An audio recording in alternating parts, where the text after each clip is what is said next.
biopic about former President Donald Trump is like a modern Frankenstein story that humanizes the monster, but not in the way you think.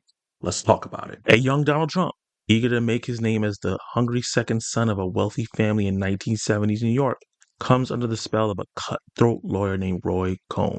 Cohn sees in Trump the perfect protege, someone with raw ambition, a hunger for success, and the willingness to do whatever it takes to win. I think this is a very strong description of what this film is and some of the themes that this film tackles, because this movie starts with a very young Donald Trump with his family in a crisis because the NAACP is suing them for their mistreatment and segregation of African Americans in the complexes that they own, and it can make them go bankrupt. We get a good look at a young Trump, kind of different from what we see now, which was very interesting.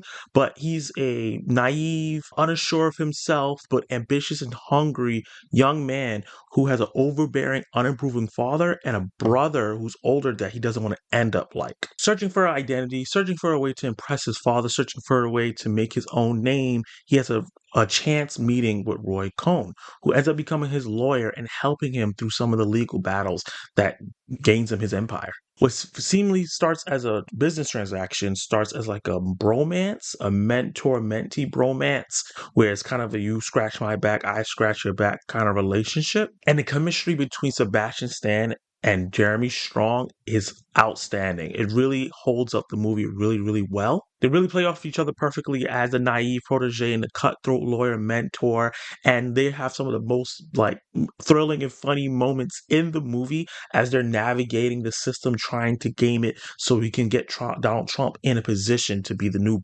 big thing in New York. Through this, we see how Cohn kind of shapes and molds Donald Trump into the man we know today. A lot of the attributes that he has, that he shows on TV, Cohn was showing in this movie, but back in the 70s and 80s. And Sebastien Stan puts on a performance of a lifetime, one of the best performances I've seen him have as he embodies Donald Trump.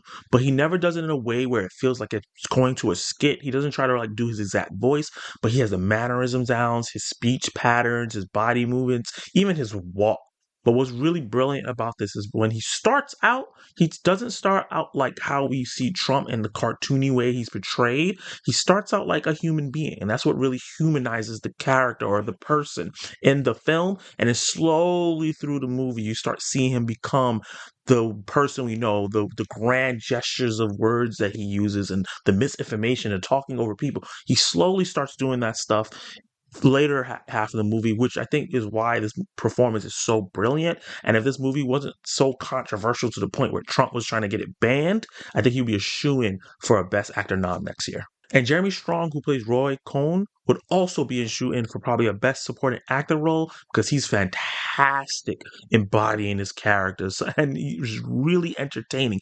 His character is charismatic. He's a cutthroat lawyer who does whatever he wants to, and he backstab people, has recorded. There's so many different things that he did in this movie to get Trump ahead, and I really, really loved the way that he portrayed the character in a way that was kind of comedic but also scary at the same time. And what was really interesting is that obviously there was a little bit of racism in the Trump family, but it wasn't so outright. But Cohn throughout the movie was really just a bigot, homophobic, sexist.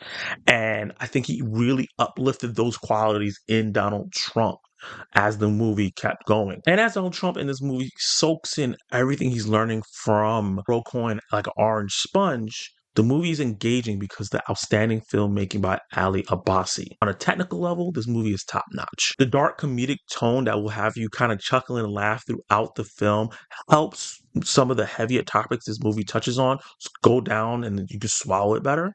Pause. The movie looks straight out of the 70s and 80s, capturing the time period perfectly, from the design of the city, the way they look and dress, the hair, the way they speak.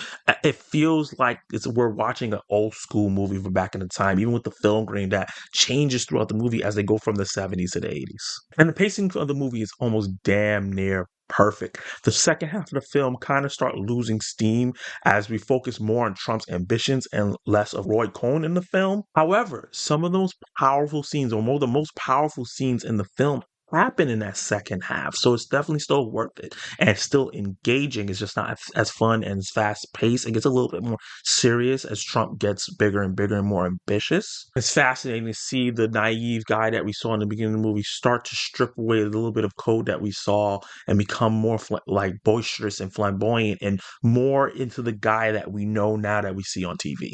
And Maria Balakova, who plays Ivana, she's used sparingly throughout the film, but when she is on screen, she commands the screen. She does a great job embodying this person and having a great chemistry with Sebastien Stan as Donald Trump.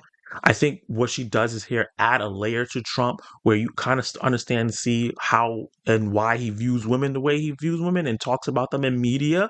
And she's also part of one of the most uncomfortable scenes I had to sit through in the movie theater in any movie I watched this year, where I wish there was kind of a parental advisory because the tonal shift was kind of a whiplash feeling, which I think was purposeful, but was rough to watch because I didn't expect it. The movie never frames Trump or Cohn as good or bad. It just shows the lengths that they go through to try and get their ambitions and goals done and how the American system is game for people to do this and how it's pushing people to do this. The movie works because if you took Donald Trump out of it and just put a fictional character or a different kind of billionaire, it still completely works as a character study showing how people like this, these evil billionaires, these evil millionaires, or these people who are in the 1% and start to having control and how they can get there and also how it affects the little people, the people who are lower and middle class and how their ambitions takes away from us. It's an American story after all, through and through.